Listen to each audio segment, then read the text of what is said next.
What's going on, everybody? 3D Beast here, and today we'll be unboxing, setting up the brand new Anycubic Kobra X. So first, we're going to unbox it and set it up. Let's go. Alright, let's open it up.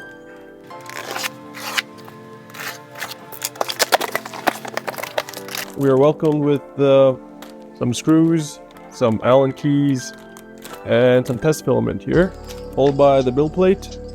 It's double-sided. Okay, so now we have one spool holder, two spool holders. Oh yeah, dual. Two holders, but it holds two each. Power cable. And then we have the gantry. This thing is beefy. All metal. Okay, and then we got left, right, looks like covers. Spool holders. This thing is packaged properly. We got some PTFE tubes. We got a poof flinger.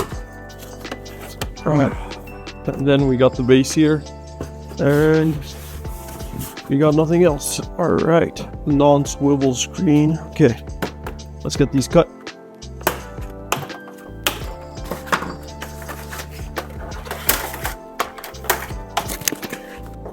There is no instructions. Huh. Alright, so this is what we got. But no instructions, so we will figure it all out together. We got the gantry here. By the looks of it, just goes in.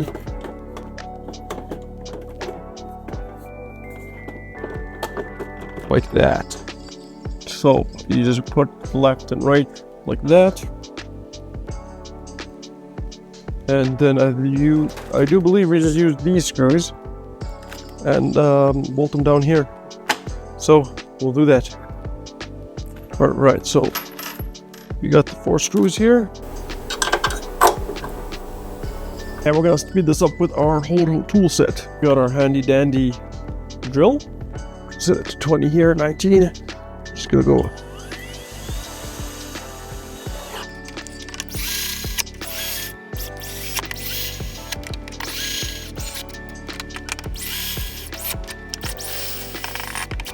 So now, underneath here there's a wire. You just plug into here, just like so.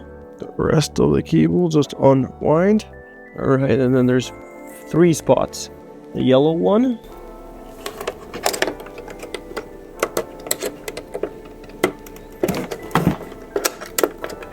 you just fit the other 2 in here, just like that. Looks like print head and camera. And then you just tuck this cable out right here. And again, we just put this just like that, and all the wiring is done. And we got our machine right here. We're gonna take off the zip tie for the print head and this one. There we go. There's also a sticker right here. We're just gonna install these.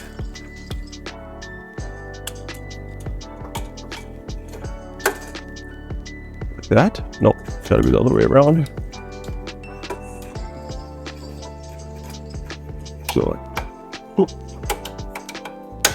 1 and 2, if I could read it. 1 and 2 on this side, and then 3 and 4 on. I think we also put them all the way on the end. There we go. So this one going to the end as well. There we go. And then we're just gonna pop these. Go on. Just go in. Twist and lock.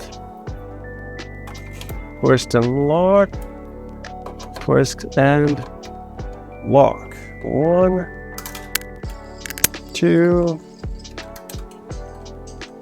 3, and 4, and into our print head. So 4, they're numbered on the side here, so you can't miss it. Trim 3. This one is number 2. And this is number 1. We got our connector. That will connect all our PTFE tubes together nice and snug alongside the cable. And nice free motion. And yeah, there's one more sticker here, I believe. So the camera has a little flap right here and some lights. The ACE, so instead of the ACE unit from the previous generation and being all bulky and all that, this new ACE system does everything through the print head. It has a camshaft style new technology. It's supposed to save time and all that, so we'll test that out. But this is supposed to do all the color changing and saving time and all that stuff with multi-materials right here. So it's nice to have everything all in one compact station.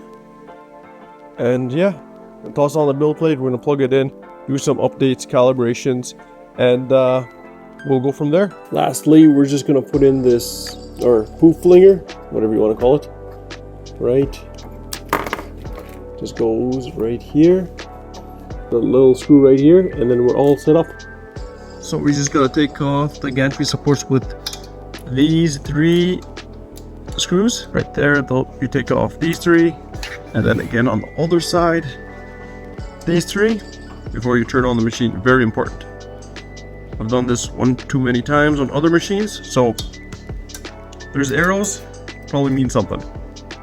Right, then we got the English next. Global. Put our Wi-Fi, we're gonna sign in, do all that stuff, and we'll be back. So we got the calibration going. Starting with the vibration calibration. All the calibrations are done. We will be back and do the next step. While it finishes calibrating here, we'll talk about some key features that it has. So first of all, the build plate is a 260 by 260 by 260. This is slightly bigger in the same range as the medium-sized printers. Maximum speed of 600 millimeters per second. Also mentioned that there's 3 ports here: the USB port, 4-pin port, and a 6-pin. These are probably for an additional ACE unit if you want to do more colors. Also comes standard with a 0.4 hardened steel nozzle with a maximum temperature of 300 degrees. Besides those features, and has a built-in camera, touchscreen, small, out of the way. So far, from what I could tell, it's not too loud, but once we start printing, we'll see how loud it is. So we're sending it on the slicer and with remotely.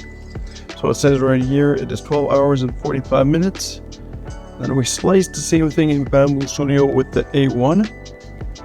And it says 1 day, 24 minutes. So that's almost half the time. So we're gonna run this one. We'll catch it in the morning, and yeah. Okay, so right in the slicer, it also tells you flush time, 8 hours and 4 minutes. Model printing time, 4 hours and 40 minutes. So it's literally more almost double. Complete time is 12 hours and 44 minutes. So we're gonna see how long it actually takes on the printer, and see how this little guy turns out. It looks like has the number of the filament that's being used. So 1, 2, 3, 4. So 3, we're using the light gray, and yeah, starting its procedure here. All right, we're gonna leave this print to run overnight. It's 12 hours long. So we're just gonna send it and for the best. Okay, that being said, we got the printer running. I did not do any test prints, so yeah, we're just gonna full send it and see what it does. I think that's the best way of doing it.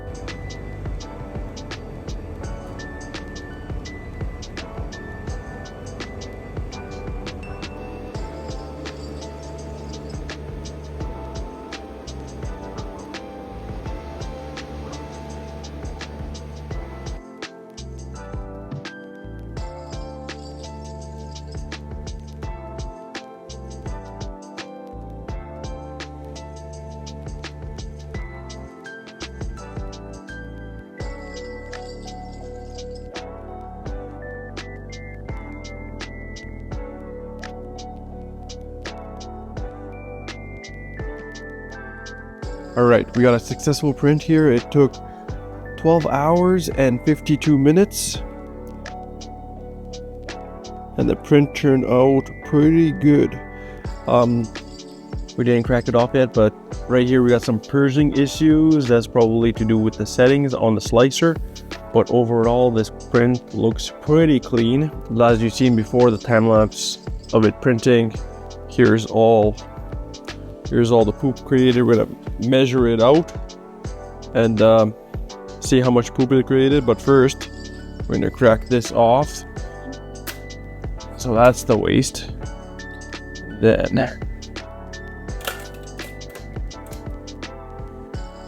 right, clean right off.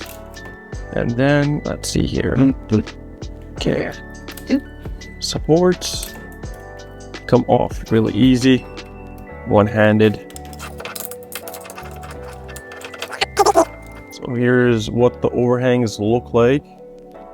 These are pretty aggressive overhangs, so that could probably get fixed in the slicer, to be honest.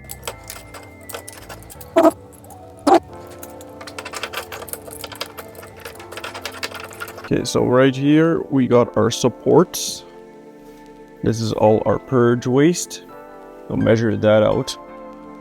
It took just about 13 hours. It's about 10 hours less than what Bambu Studio said with the A1. But overall quality of this is... This print right here, we printed it. No test prints, no nothing. This is the first print to come off this machine. And I'm happy. If we change the purging levels between the black and the gray to be a little bit more, so it could clean it up. To be fair, this gray is matte and this is basic PLA, so it might have something to do with it, but yeah, overall it looks pretty good. Alright, so we're just gonna put this box on there in turret, and then we're gonna move all this into here.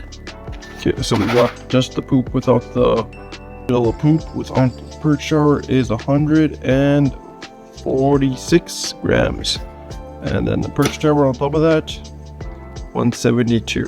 See what the purge shower is. 31 grams. The supports are 11 grams. And finally, the actual model is 62 grams. So the waste does outweigh the model. Ace Gen 2 with the camshaft color change thing. It saves time, but the waste still is produced. So the Anycubic Kobra X was easy to set up, even without instructions. I figured it out. It's basically just 8 screws and installing the poop slinger. I'm gonna put out a list of features on the screen here, what it features. So overall, I think it's a fantastic entry-level machine. It was very user intuitive. I still haven't used the app for it, but through the slicer it turned out pretty good. So from my initial print, I'd say right now I have no problems with it. Obviously I'm going to do more tests. The more I print with it, issues might arise, but so far so good. I'm going to keep printing. I'll post more onto my social media. So if you're interested in the Anycubic Kobra X, check out their website. You pay a $10 deposit, you get $30 off. And if you don't pay the $10 deposit, starting January 15th, the Kobra X, the 4-color version, is $279.99. So I'd say that's pretty cheap for a 260mm 4-color 3D printer in today's market. So it's perfect for if you're trying to get into 3D printing or for your kids or whatnot. But the $279 price won't last very long. Once it goes into regular sale, the printer is going to go for $399, which is still a pretty good price for a multicolor printer. So yeah, check out the Anycubic website for more information. And if this video helped you at all making a decision, or if you want to see more of my videos, be sure to like and subscribe. And I'll catch you on the next one. Cheers.